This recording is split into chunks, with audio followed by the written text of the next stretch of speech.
Lift up your heart and praise. Lift up your hands and praise. Lift up your voice and praise. And Moshe said, Hear, O Yisrael, Yahweh your Elohim, Yahweh is one, and you shall love Yahweh your Elohim with all your heart, with all your being, and with all your might. And these words which I am commanding you today shall be in your heart, and you shall impress them upon your children, and shall speak of them when you sit in your house and when you walk by the way, when you lie down and when you rise up, and shall bind them as a sign on your hand, and they shall be as frontlets between your eyes, and you shall write them on the doorposts of your house and on your gates. Shabbat Shalom, everyone. Shabbat Shalom to everyone worshiping with us at home. It's a blessing to be here today, and we've got a beautiful sunny day here in Calhoun, Georgia today. And we're just praising Yahweh for His many blessings. The name of the message today is called "I Believe, I Believe." All right, and today I would talk a little about belief. We know that belief in Elohim is very important. Amen. And it's important to Elohim. All right. Did you know that a lack of belief kept Moshe out of the promised land? Yeah, let's look at one little verse here. Numbers chapter 20. Bimidbar chapter 20. We're going to be on page 163 in the 98 ISR. Numbers chapter 20. We're going to start reading in verse 12. But Yahweh spoke to Moshe and to Aharon, because you did not, what are those next two words? Believe me, to set me apart in the eyes of the children of Israel. Therefore, you do not bring this assembly into the land which I have given them. All right, now, you don't have to turn here. I think everyone knows this passage, John 3:16. All right?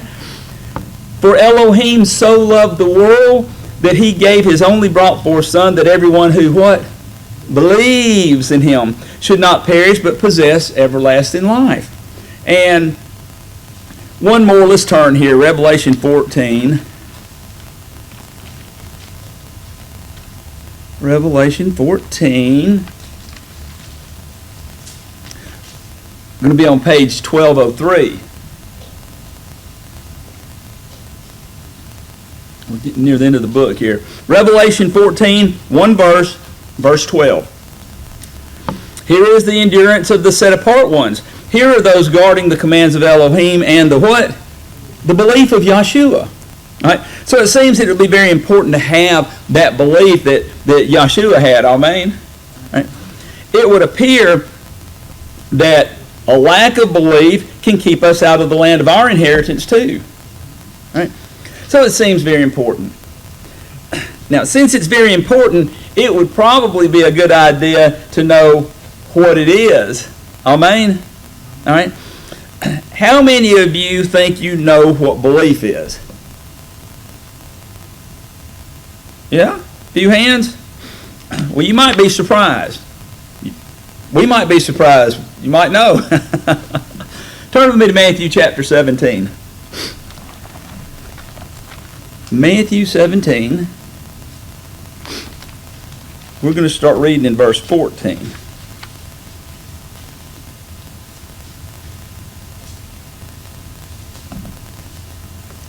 Matthew 17 and verse 14.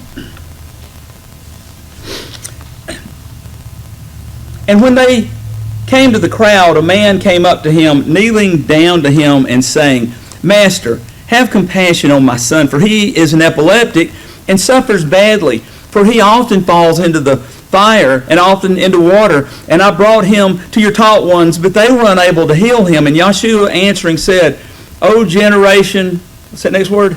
Unbelieving and perverted, how long shall I be with you? How long shall I put up with you? Bring him here to me. And Yeshua rebuked the demon, and he came out of him, and the child was healed from that hour. Then the taught ones came to Yeshua by himself and said, Why were we unable to cast him out? And Yeshua said to them, Because of your unbelief. For truly I say to you that if you have belief as a mustard seed, you shall say to this mountain, Move from here to there, and it shall move, and no matter shall be impossible for you. But this kind does not go out except through prayer and fasting. So here comes the hard question. Do you have the belief of a mustard seed? Have you cast any mountains from one place to another lately?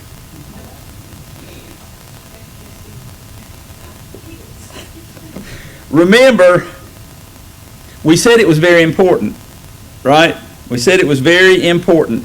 But what if you haven't been casting any mountains into the sea lately?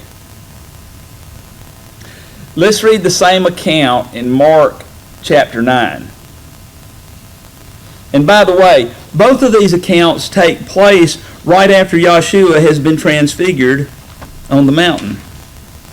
Just for a little context there. Mark chapter 9. We're going to be on page 966. We're going to start reading in verse 16. And he asked the scribes, "What are you disputing with them?" And one of the crowd answering said, "Teacher, I brought you my son who has a dumb spirit. And whenever he seizes him, he throws him down, and he foams at the mouth, and gnashes his teeth, and he wastes away. And I spoke to your taught ones that they should cast him out, but they were not able." And he answered him and said, "O unbelieving generation, how long shall I be with you? How long shall I put up with you? Bring him to me." So they brought him to him, and when he saw him, immediately the spirit threw him into convulsions, and falling on the ground, he rolled about, foaming at the mouth. And he asked his father, "How long has he been like this?" And he said, "From childhood. And he often has thrown him both into the fire and into water to destroy him." Now, boy, that ought to tell you something about what an unclean spirit is up to. But if it is at all possible for you, have compassion on us and help us. And Yahshua said to him, "If you are able to believe, all is possible to him who believes." And immediately the father of the child cried out and said with tears. Okay, can you see this man? All right, cries out with tears. "I believe, Master. Help my unbelief." Can anyone in here relate to that? How about you folks at home? A lot of heads nodding in here. If you ever find yourself in one of these places where you want to believe, but you're struggling, remember, you're not alone. You're not alone. Here's a very account of that same thing in the scripture here. All right? And yet, Yahshua helps him. And yet, Yahshua helps him. Verse 25. And when Yahshua saw that a crowd came running together, he rebuked the unclean spirit, saying to him, "You deaf and dumb spirit, I order you, come out of him and never again enter into him." You see, even though the man said that he had unbelief and that he did need help with that, with the amount of belief that he did have, Yahshua granted the man his desire, which was to have the boy healed. Verse 26. And crying out and convulsing him much, it came out of him, and he became as one dead, so that many said that he was dead. But Yahshua, taking him by the hand, lifted him up, and he arose. And when he came into a house, his taught ones asked him separately, "Why were we unable to cast him out?" And he said to them, "It is impossible for this kind to come out except through prayer and fasting." Now, today I don't want to bore you with too many definitions, but I'm probably going to bore you a little bit with some definitions, but maybe it won't be too bad. But I do want to examine what the Greek and the Hebrew reveals about these words, which are translated belief. All right? And I think we're going to find that this is something different than merely considering something to be true in our minds. You see, in our culture, that's kind of the way it is. You know, that's kind of the way it is. If I consider a thing to be true in my mind, that means I believe. kind of the way we do it. Look this up on Merriam-Webster's. Belief, the first definition, according to Merriam-Webster's, is a state or habit of mind in which trust or confidence is placed in some person or thing. All right? That's a little more there than just considering something to be true. Trust or confidence, right? Faith. I'm only going to hit the three main definitions on this. Allegiance to duty or a person, a belief and trust in and loyalty to Elohim, all right? And three, something that is believed, especially with strong conviction. Now, the Hebrew word that's typically translated belief is aman. All right, that's the same place where we get the word amen. All right, which according what we understand that is to mean truly, or so be it, true. So be it true. All right. Now, according to Strong's, aman is a primitive root properly to build up or support, to foster as a parent or nurse, figuratively to render or be firm or faithful, and then this one comes in, to trust or believe, to be permanent or quiet, morally to be true or certain, and to go into the right hand. And then after that, everything is the way it's used in King James Version. The Brown Drivers Briggs virtually says the same thing when it goes through the different tenses, the call and the nifil. And when we get to the hifil, it says to stand firm, to trust, to be certain, to believe in. Okay? So that's got a little more to it than I just consider something in my mind to be true. All right? There are a couple of different words that we have in the Greek, but we're going to look primarily at the word pistis. All right? Tells from G 3982, persuasion, that is credence, and then moral conviction. All right? Of religious truth or the truthfulness of Elohim or a religious teacher, especially reliance upon Messiah for salvation, abstractly consistency in such profession, by extension, the system of religious truth itself. All right?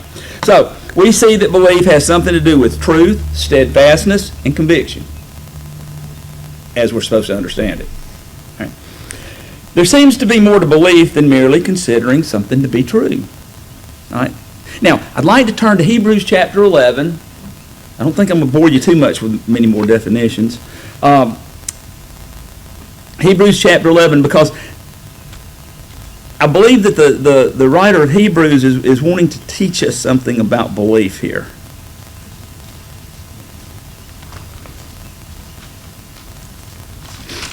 Hebrews chapter 11.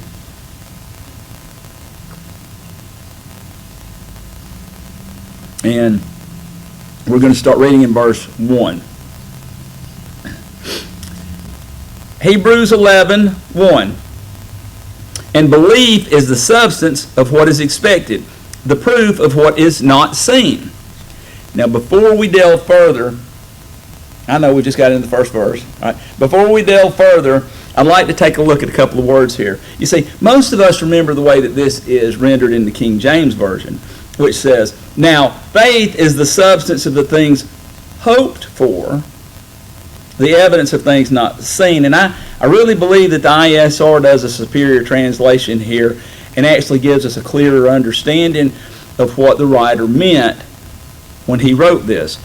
See, the KJV says the substance is the substance of things hoped for, while the ISR says the substance of what is expected. All right? So what's the big deal? Hope has an element of doubt to it. Hope has an element of doubt. I hope things turn out for the best does not carry the same conviction as I expect things to turn out for the best. All right? I hope my boss will like this effort versus I expect my boss will like this effort. I hope we will make it to the appointment on time versus I expect to make it to the appointment on time. Right? You see, hope has an element of doubt, while expect has an element of confidence. Right? Oh, there is another one I'm going to give you, is elpizo. Expect or confide.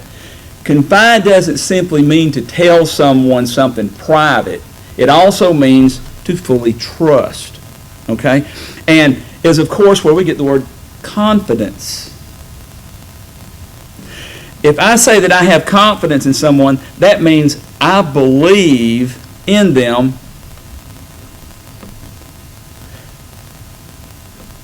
And the definition in Thayer's is to hope. A religious sense, to wait for salvation with joy and full confidence. Okay? And then hopefully to trust in.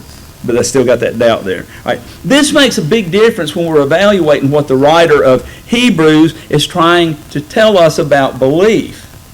All right? If we understand belief through the idea of confidence and trust rather than the idea of hope, we begin to regard belief as something of certainty rather than doubt. Do you think that it's possible that this is what the writer of Hebrews is trying to get us to think about? As we read through this chapter, I want for us to take note of what belief causes. Because, see, belief causes some things in this chapter. And I'm going to read several of them right quick to give you a heads up. Hope. It causes witnesses. It understands. It offers. It translates or transports. It prepares, obeys. It enables. Conception in Sarah's case. All right? It sees, it welcomes, it embraces, it reckons, it blesses, orders. It does not fear.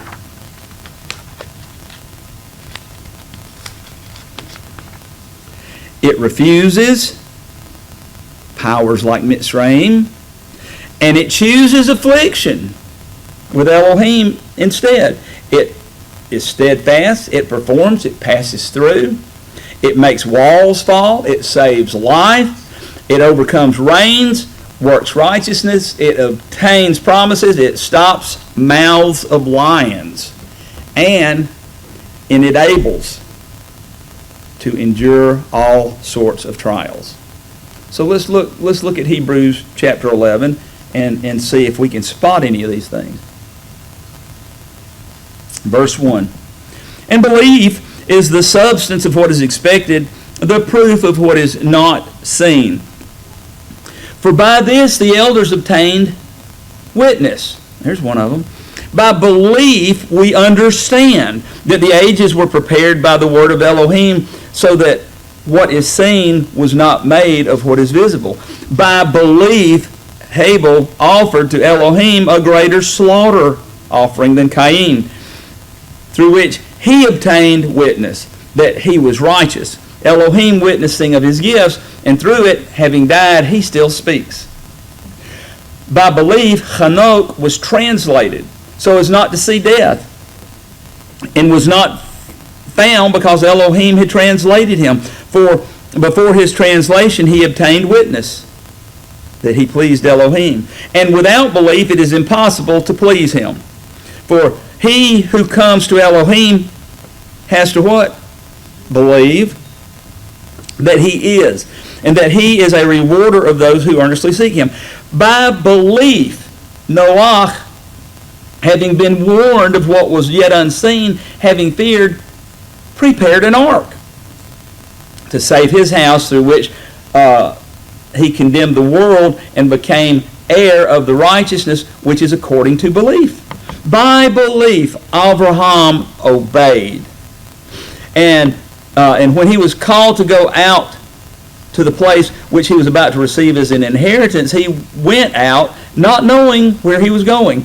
By belief, he sojourned in the land of promise as a stranger, dwelling in tents with Yitzhak and Jacob, the heirs with him of the same promise. For he was looking for the city having foundations, whose builder and maker is Elohim. By belief also, Sarah herself was enabled to conceive, and she bore a child when she was past the normal age because she deemed him trustworthy who had promised. And so from one and him as good as dead were born as numerous as the stars of the heaven, as countless as the sands which is by the seashore. In belief all these died, not having received the promise, but seeing them from a distance, welcomed and embraced them, and confessed that they were aliens and strangers on the earth. For those who speak this way make it clear that they seek a fatherland, and yet if they indeed kept remembering that place from which they had come out, they would have had the chance to return. But now they long for a better place, that is, a heavenly. Therefore Elohim is not ashamed to be called their Elohim, for he has prepared a city for them. By belief, Abraham, when he was tried, offered up Yitzhak. And he who had received the promise offered up his only brought forth son, of whom it was said, and Yitzhak your seed shall be called, reckoning that Elohim was able to raise even from the dead, from which he received him back as a type. By belief, Yitzhak blessed Yaakov and Esau concerning that which was to come. By belief, Yaakov, when he was dying, blessed each of the sons of Yosef and did reverence on the top of his staff. By belief, Yosef, when he was dying, made mention of his outgoing of the children of Israel and gave orders concerning his bones. By belief, Moshe, having been born, was hidden 3 months by his parents because they saw he was a comely child and were not afraid of the sovereign's command. By belief, Moshe, having become great, refused to be called the son of the daughter of Pharaoh, choosing rather to be afflicted with the people of Elohim than to enjoy the pleasure of sin for a time, deeming the reproach of Messiah greater riches than the treasures in Mitzrayim, for he was looking to the reward. By belief, he left Mitzrayim, not fearing the wrath of the sovereign, but he was steadfast as seeing him who was invisible. By belief, he performed the Passover. That was a big deal. All of this is a big deal. By belief, he performed the Passover and the sprinkling of blood, lest he who destroyed the firstborn should touch them. By belief, they passed through the Red Sea as by dry land, and when the Mitzrites tried it, they were drowned. By belief, the walls of Jericho fell, having been surrounded for 7 days. By belief, Rahab, the whore, did not perish with those who did not believe, having received the spies with peace. And what more shall I say? For the time would fail me to relate of Gideon and Barak and Shimshon and Yiftach, also of Dawid and Shemuel and the prophets, who through belief overcame reigns, worked righteousness, obtained promises, stopped the mouths of lions, quenched the power of fire, escaped the edge of the sword, out of weakness were made strong, became mighty in battle, put foreign armies to flight. Women received back their dead by resurrection, and others were tortured, not accepting release to obtain a better resurrection. And others had trial of mockings and floggings and more, of chains and imprisonment. They were stoned, they were tried, they were sawn in two, they were slain with a sword, they went about in sheepskins and goatskins, being in need, afflicted, and mistreated, of whom the world was not worthy, wandering in deserts and mountains and caves and holes of the earth, and having obtained witness through the belief, all these did not receive the promise, Elohim having provided what was better for us, that they should not be made perfect apart from us. Wow. It's a lot that went on by belief. All right, so one more time. Do you see now? It causes witnesses, it understands, it offers, it translates, it prepares, obeys, it enabled, Sarah in conception, it sees, it welcomes, it embraces, reckons, blesses, orders, does not fear, refuses powers like Mitzrayim, it chooses affliction with Elohim instead, is steadfast, it performs passes through, makes walls fall, it saves life, overcomes reigns, works righteousness, it obtains promises, it stops the mouths of lions, and it enables to endure all sorts of trials. Is that what type of belief we have? I'm only asking, don't put your hands up. Is that the type of belief we want? Matthew chapter 14.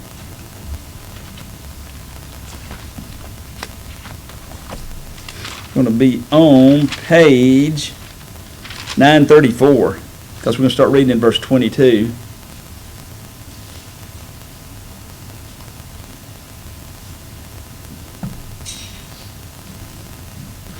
Matthew 14 and verse 22. And immediately Yahshua made his taught ones enter into the boat and go before him to the other side, while he dismissed the crowds. And having dismissed the crowds, he went up to the mountain by himself to pray. And when evening had come, he was alone there. But the boat was now in the middle of the sea, agitated by the waves, for the wind was against it. And in the fourth watch of the night, Yahshua went to them walking on the sea. And when the taught ones saw him walking on the sea, they were troubled, saying, "It is a phantom." And from fear they cried. But immediately Yahshua spoke to them, saying, "Take courage, it is I, do not be afraid." And Kepha, that would be Peter, answering him and said, "Master, if it is you, command me to come to you on the water." And he said, "Come." And when Kepha had come down out of the boat, he walked on the water to go to Yahshua. But when he saw that the wind was strong, he was afraid, and beginning to sink, he cried out, "Master, save me." And immediately Yahshua stretched out his hand and took hold of him and said to him, "O you of little belief, why did you doubt?" Now I got to tell you something. When I sit and read this, I think, yeah, Peter. Why did you doubt? You're already walking on the water. How many times does the wind blow hard when we're out there walking to Yahshua? You know, and the wind blows and the sea gets rough, and we become you of little belief. I can't be too hard on Peter.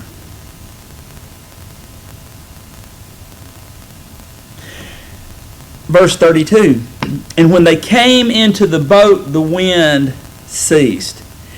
Isn't that interesting?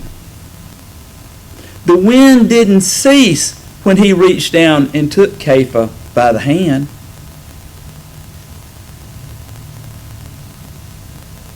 Think about that when you apply this to your life. All right? It didn't stop when Yahshua lifted him and when they walked and took those steps back to the boat. It wasn't until he stepped into the boat that the wind ceased. Maybe I need to think about that the next time the wind's blowing hard.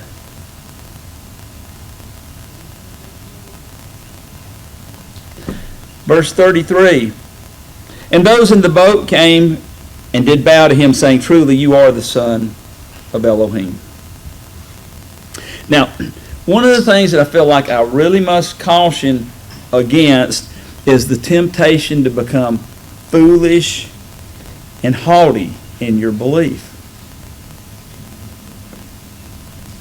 Like when we were reading before about having the faith of a mustard seed, that you can say to this mountain to move from this place and go to that place, etc., etc. See, there are times when people get this haughty notion that they're particularly righteous and have this great belief and that Elohim is particularly working in their lives, or something about them makes them more special than the rest of us sinners. And they start to think, I'm just going to claim all of this right here.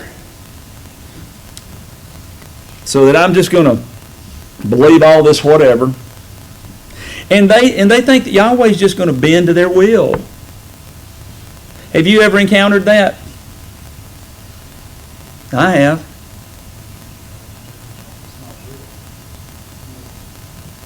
I've encountered people that have that opinion. One of my brothers mentioned this, said name it and claim it. You know, we were talking about this. See, and sometimes it goes to a physical thing. Sometimes it goes to wanting this person or that person. Or it goes to getting this person or that person to do the things that the way they want it done, the way the individual sees it. And just because you will something, it will happen. That's not what Yahshua is talking about here. That is not what he's talking about.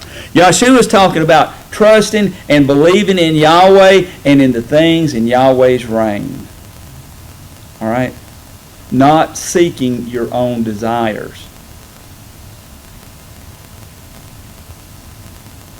Then there are these people who think that Yahweh is necessarily going to work great miracles in their lives just because they consider themselves to be a person of great belief.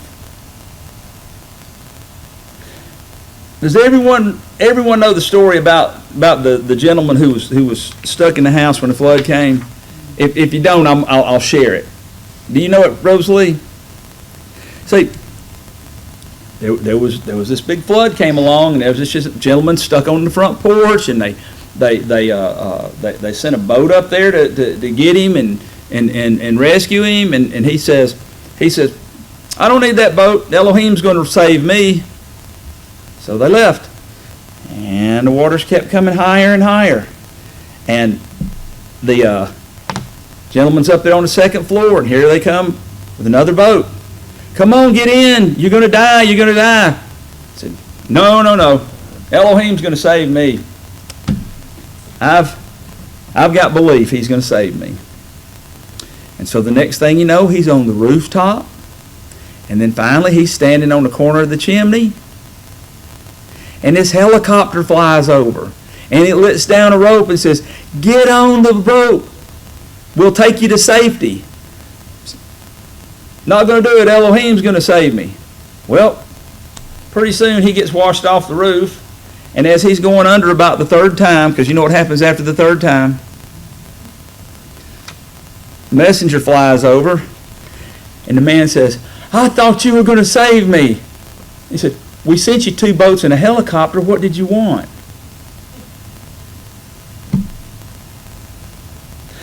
Oftentimes our belief can get misguided. All right? I need a miracle. Well, it might be when a boat comes out of nowhere. That might just be the miracle, you know.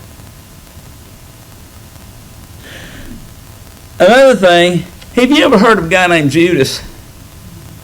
You have? Well, then I probably don't need to tell you that whole story then. But I think that Judas may have just had a change of heart there at the end. I think he may have just had. But see, just like this gentleman that's on the rooftop, there gets to be a point where there aren't any do-overs. All right, there's not any do-overs. So it's important to seek Yahweh in what His will is for us in our lives. Amen. And not lean on what? Our own understanding. All right. See, that's also a type of self-righteousness. Everyone knows what self-righteousness is, right? We're all familiar with Sister Bertha Better Than You. You know. That's the lady that in the congregation, we don't have any Sister Bertha Better Than You here. Just for the record, when I say the congregation, I don't mean this congregation. We don't have what? We do. Well, they had a Sister Bertha Better Than You before they had a squirrel. That's true. And she's the lady who will take long looks down her spiritual nose and judge everyone else there. And we're familiar with that kind. But another form of self-righteousness is this. I think, therefore it's right.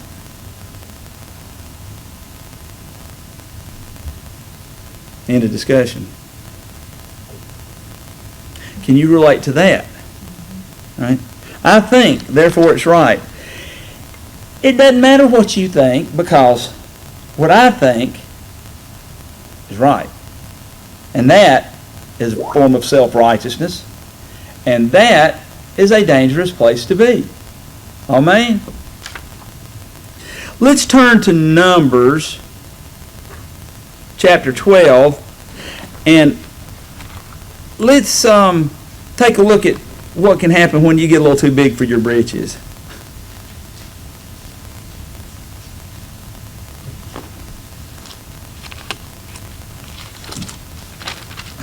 That's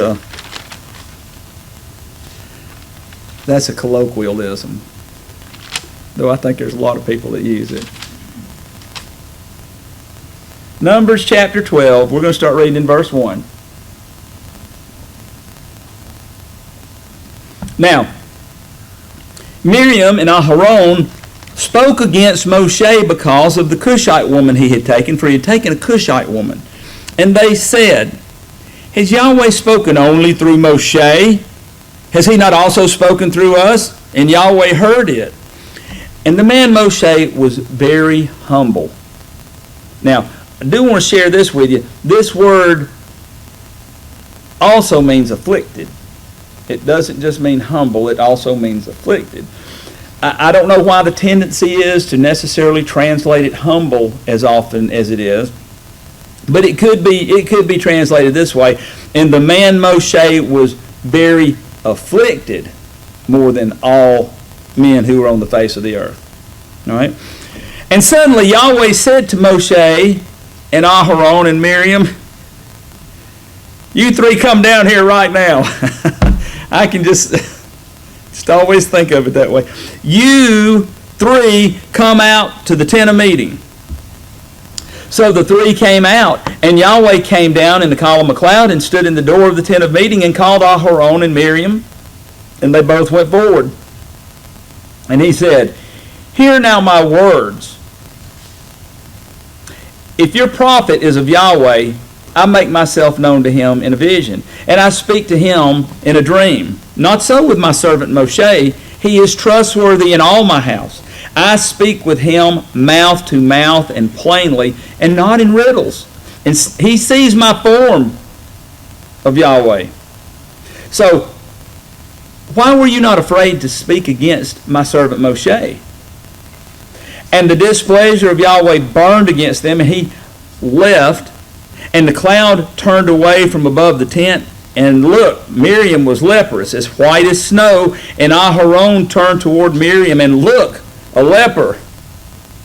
And Aharon said to Moshe, oh, my master, please do not hold against us the sin in which we have done foolishly and in which we have sinned. Please do not let her be as one of the dead when coming out of its mother's womb, with our flesh half consumed. And Moshe cried out to Yahweh, saying, oh, El, please heal her, please. And Yahweh said to Moshe, if her father had but spit in her face, would she not be ashamed 7 days? Let her be shut out of the camp 7 days, and after that, let her be readmitted. And Miriam was shut out of the camp 7 days, and the people did not set out until Miriam was readmitted. Can you imagine the humility that old gal must have had when she came walking back in? And you know what? I bet everybody kind of looked at her a little funny. And afterward the people departed from Hatzeroth, and they camped in the wilderness of Paran. You see, they believed they were right.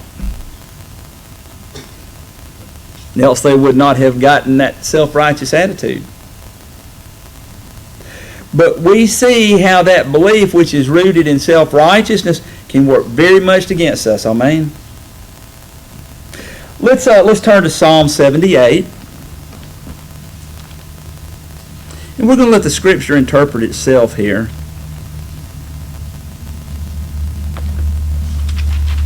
And what it says about belief. And